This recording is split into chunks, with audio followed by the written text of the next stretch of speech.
आपका स्वागत है आपके अपने यूट्यूब चैनल महाअध्ययन पर। वीडियो को लाइक करें और अगर अभी तक चैनल को सब्सक्राइब नहीं किया है तो जल्दी से कर दीजिए। आज हम करने जा रहे हैं हमारी 8वीं की यानी कि 8th स्टैंडर्ड के लिए मैथमेटिक्स की वर्कशीट नंबर है आज 26 और डेट है आज हमारी 24 दिसंबर। हम बात करने जा रहे हैं आज प्राइम फैक्टर्स की और वो भी क्यूब के। तो चलो शुरू करते हैं। सबसे पहले तो हम बात करते हैं प्राइम फैक्टर क्या होते हैं। तो प्राइम फैक्टर को समझने के बाद हम क्यूब की बात करेंगे। तो सबसे पहले हमारे पास एक नंबर दिया हुआ है 500 और हमें इसके ऐसे फैक्टर बनाने हैं जो प्राइम हो। तो प्राइम फैक्टर वो होते हैं जो अपने अलावा और किसी से डिवाइड नहीं होते। तो इसे हम कैसे करते हैं? वैसे तो मैं ये मानती हूँ कि आप ये सब सीख चुके हैं। एक बार रिवीजन कर लेते हैं। सबसे पहले हम इसे 2 से डिवाइड करके देखेंगे जो एक प्राइम नंबर है। तो 2 से डिवाइड करेंगे तो ये डिवाइड हो गया। जो आया उसे भी 2 से डिवाइड करेंगे तो वो भी 2 से डिवाइड हो गया। लेकिन अब आया 125, क्या ये 2 से डिवाइड होगा? तो आप कहेंगे नहीं। तो नेक्स्ट प्राइम नंबर है 3। तो 3 से करके देखते हैं तो ये 3 से भी डिवाइड नहीं होगा। नेक्स्ट प्राइम नंबर क्या है? 5। तो 5 से करके देखते हैं इसे डिवाइड। तो 5 से जब हमने इसे डिवाइड किया तो हमारे पास आया 25 और फिर 25 को फिर हम एक बार 5 से डिवाइड कर देंगे और हमारे पास आ जाएगा 5। इस तरीके से हमारे पास जो फैक्टर आए 2 2 5 5 5 ये सब इनटू में है, मल्टीप्लाई में है। अगर हम इन सबको दोबारा से आपस में मल्टीप्लाई कर लें तो वापस हमारा 500 बन जाएगा। 5 5 जा 25, 5 जा 125, फिर से 2 से मल्टीप्लाई करेंगे तो 250 और फिर 2 से मल्टीप्लाई करेंगे तो 500। अब चाहे तो दूसरे तरीके से भी करके दे सकते हैं। 2 2 जा 4, 4 5 जा 20, 5 जा 100, 5 जा 500। तो आपने देखा आप किसी भी तरफ से मल्टीप्लाई करें वही आ जाएगा। लेकिन में खास बात यह है कि 2 किसी और से डिवाइड नहीं होता है, 5 को भी किसी और से डिवाइड नहीं किया जा सकता। अब बढ़ जाते हैं इसके अगले पोर्शन की तरफ। वैसे तो यहाँ पर बातचीत के ज़रिए से बहुत कुछ समझाया गया है, लेकिन इसे आप तसल्ली से बैठकर खुद पढ़िए। जो समझाया गया है उसे हम सम के थ्रू प्रैक्टिस करेंगे और प्रैक्टिस करते हुए हम उसे समझते हुए चलेंगे। हमें यहाँ पर कुछ सम दिए गए हैं जो सॉल्व करने हैं। तो सबसे पहले इन्हें हम सॉल्व कर लेते हैं और इसे सॉल्व करते-करते हम सीख भी जाएँगे कि हमारे प्राइम फैक्टर हम कैसे बनाते हैं। तो इन्हें फैक्टराइज़ेशन करना है यहाँ पे हमें। सबसे पहले हमें 3325 दिया है तो 2 से डिवाइड करके देखा, नहीं होगा। 3 से नहीं होगा। 5 4 से भी नहीं होगा, 5 से कर लेते हैं। तो 5 से हमने डिवाइड किया तो आया 665, फिर से भी 5 से दोबारा किया तो आया 133। अब ये 5 से डिवाइड नहीं होगा, 6 से भी नहीं होगा, ये होगा 7 से डिवाइड। 7 से डिवाइड हमने किया तो आया 19, 19 अपने अलावा किसी और से डिवाइड होता नहीं है तो 19 1 जा 19। तो कुल मिला के हमारे पास फैक्टर आ गए हैं ये। और इनमें से जितने भी ये मल्टीप्लाई में हमारे पास लिखे हैं, कोई भी किसी और से डिवाइड हो ही नहीं सकता और इसे ही कहते हैं प्राइम फैक्टर।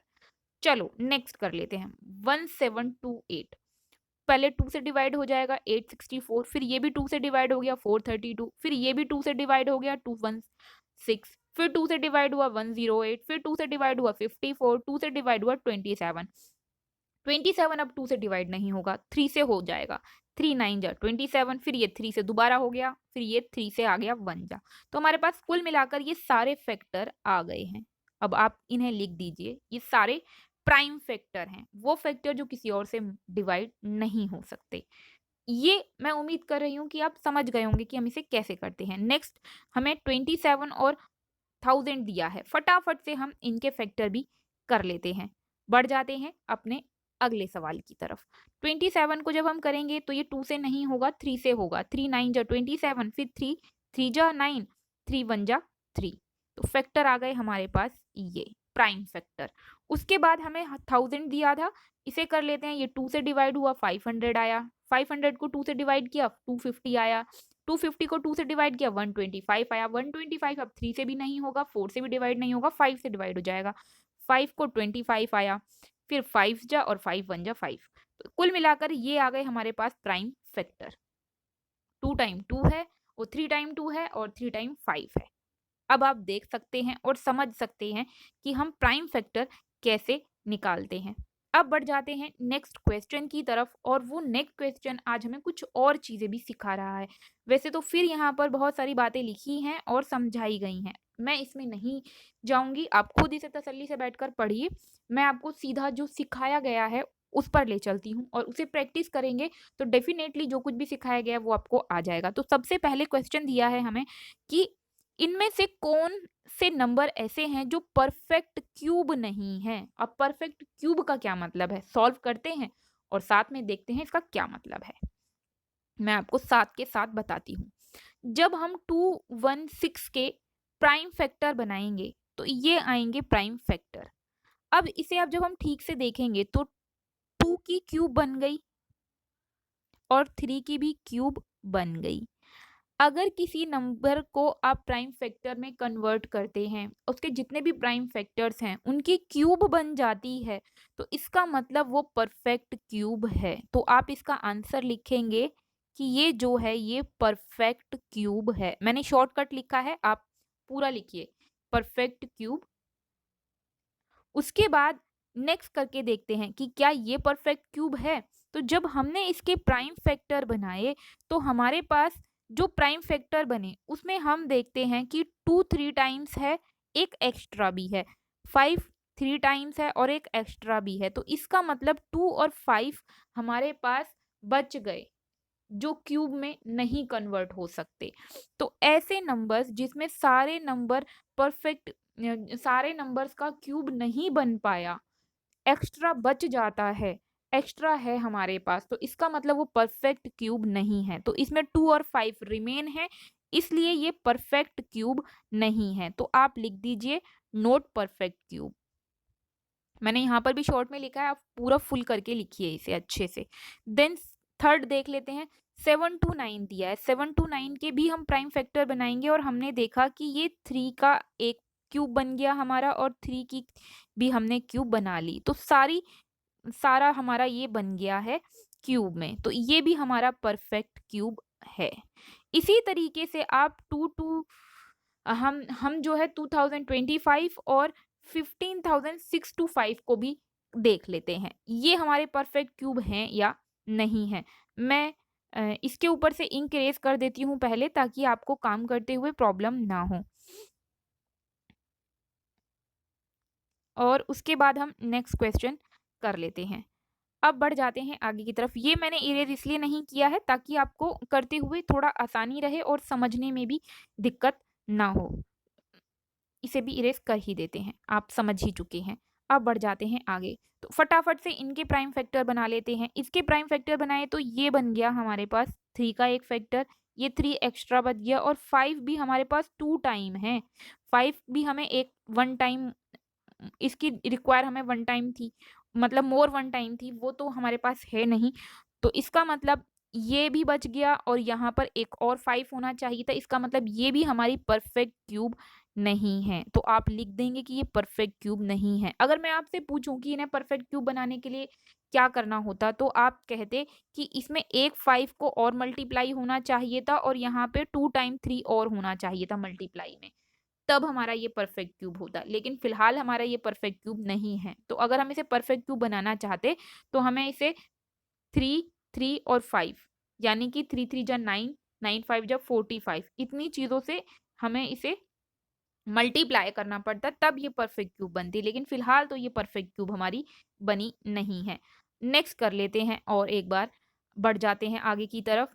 हमसे कहा गया है कि इसे देखते हैं कि ये परफेक्ट क्यूब है कि नहीं। ये बन गया एक और ये बन गया दूसरा, तो इसमें भी हमारे पास परफेक्ट क्यूब बन गई है, कोई भी बचा नहीं है हमारे पास, सभी की क्यूब बन गई हैं। 5 की क्यूब यहाँ पे भी, एक 5 की क्यूब ये बन गई, तो ये भी हमारा परफेक्ट क्यूब है। नेक्स्ट सवाल की तरफ, क्वेश्चन की तरफ हम की ओर बढ़ जाते हैं। अब नेक्स्ट में हमसे क्या कहा गया है? नेक्स्ट में हमसे कहा गया है कि अब आप वो स्मॉलेस्ट नंबर बताओ जिसे मल्टीप्लाई करने पर जो नंबर हमें इन्होंने दिए हैं ये परफेक्ट क्यूब बन जाएं। Find the smallest number by which each of the numbers multiplied so that the numbers become a perfect cube. अब इसको परफेक्ट क्यूब बनाने के लिए हमें स्मॉलेस्ट नंबर बताने हैं जो इसमें मल्टीप्लाई करने पर ये परफेक्ट क्यूब बन जाए। तो चलो ये भी बहुत मुश्किल नहीं है, ये भी है तो आसान ही, जल्दी से कर लेते हैं।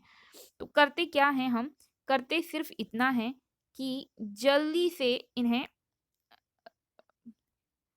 इसके पर प्राइम फैक्टर बना लेते हैं। हमने 243 के जब प्राइम फैक्टर बनाए तो हमारे पास 3 टाइम्स आया पहले, फिर 3 2 टाइम्स है। इसका मतलब हमें कितने टाइम्स 3 और चाहिए होता कि परफेक्ट क्यूब बन जाता? तो आप कहेंगे कि 1 टाइम 3 हमारे पास और होता तो ये परफेक्ट क्यूब बन जाता। तो इसका मतलब जो हमें चाहिए वही हमारा आंसर है। तो 3 हमारा आंसर है कि 1 टाइम 3 हमें चाहिए, उसको अगर हम इसमें मल्टीप्लाई कर देंगे तो हमारा परफेक्ट क्यूब बन जाएगा। फिर 72 का कर लेते हैं। 72 के जब हमने प्राइम फैक्टर बनाए तो 2 तो हमारे पास 3 टाइम्स है, लेकिन 3 हमारे पास 2 टाइम्स है। इसका मतलब हमें एक और बार 3 1 टाइम चाहिए, तो इसका आंसर भी हो गया 3। 3 अगर हम इसमें मल्टीप्लाई 1 टाइम करेंगे तो हमारे पास परफेक्ट क्यूब बन जाएगी। नेक्स्ट है हमारे पास 1188। इसके भी हम प्राइम फैक्टर बनाते हैं तो 2 हमारे पास 2 टाइम्स है। इसका मतलब है कि हमें एक तो मल्टीप्लाई 2 करने के लिए चाहिए, फिर हमारे पास 3 टाइम्स है, ये तो ठीक है। और 11 1 टाइम है, यानी कि 11 कितने टाइम रिक्वायर्ड है? 2 टाइम्स रिक्वायर है। मतलब इन सबको जब हम मल्टीप्लाई कर देंगे तो हमारा ये परफेक्ट क्यूब बनेगा। तो इनको अलग-अलग मल्टीप्लाई कर लीजिए या सबको एक साथ मल्टीप्लाई करके हमारा आया 242। तो 242 को जब हम इससे मल्टीप्लाई करेंगे तब ये हमारा बनेगा क्या? Perfect cube. 2 एक बार करके दिखा देती हूँ मैं आपको। 2 को 11 से मल्टीप्लाई करेंगे तो 22 आया, 22 को 11 से फिर मल्टीप्लाई करेंगे तो 242 आएगा। तो इस तरीके से ये हो गया हमारा आंसर। 242 को हमें इससे मल्टीप्लाई करना पड़ेगा। इरेज़ कर देती हूँ ताकि आपको आसानी रहे। अब यहाँ पर देखिए, ये 2 नंबर हमारे पास हैं जिसका हमें परफेक्ट क्यूब बनाने के लिए बताना है क्या मल्टीप्लाई करना होगा, तो जल्दी से कर लेते हैं इसे भी। तो 4th को जब हमने किया यानी कि 392 को जब हम करते हैं फैक्टर में कन्वर्ट प्राइम फैक्टर में कन्वर्ट, तो हमारे पास 2 के 3 पेयर आ गए हैं, 3 पेयर आ गए। 2 का 3 वाला पेयर बन गया है, 7 का नहीं बना। 7 में हमें 1 की रिक्वायरमेंट है, तो इसका आंसर क्या हो गया? 7 इसका आंसर हो गया। इसको अगर हम 7 से मल्टीप्लाई कर देंगे तो ये परफेक्ट क्यूब बन जाएगा। अब हमें बताना है 128 का। तो इसके भी जब हम प्राइम फैक्टर बनाएंगे तो 2 का एक पेयर बन गया है 3 टाइम वाला, फिर सेकंड पेयर भी बन गया, फिर 2 बच गया अलोन। अब इस 2 के साथ हमें 2 टाइम 2 चाहिए। जब हमारे पास इसके साथ 2 टाइम 2 होगा तो उसको हम मल्टीप्लाई करेंगे, तो 2 2 जा 4। तो हमें कितनी मल्टीप्लाई करने की रिक्वायरमेंट है? तो 128 में हमें 4 मल्टीप्लाई करने की रिक्वायरमेंट है, यानी कि 2 इंटू 2 इसको हमें इसमें मल्टीप्लाई करना होगा और तब हमारा आंसर आ जाएगा। तो फिलहाल ये थी महाअध्ययन की तरफ से आज की वर्कशीट मेरे प्यारे विद्यार्थियों के लिए। अगर आप चाहते हैं महाअध्ययन इसी तरह के सॉल्यूशंस आपके लिए लाता रहे, आपका होमवर्क आसान होता रहे, तो ज़रूरी है आपका चैनल चलता रहे। तो आपके चैनल के चलते रहने के लिए ज़रूरी है आपके लाइक्स, शेयर्स, कमेंट्स, साथ में लगातार चैनल्स को सब्सक्राइबर्स का मिलना। तो फटाफट से वीडियो को लाइक कर दीजिए। वीडियो कैसी लगी कमेंट बॉक्स में ज़रूर लिखें।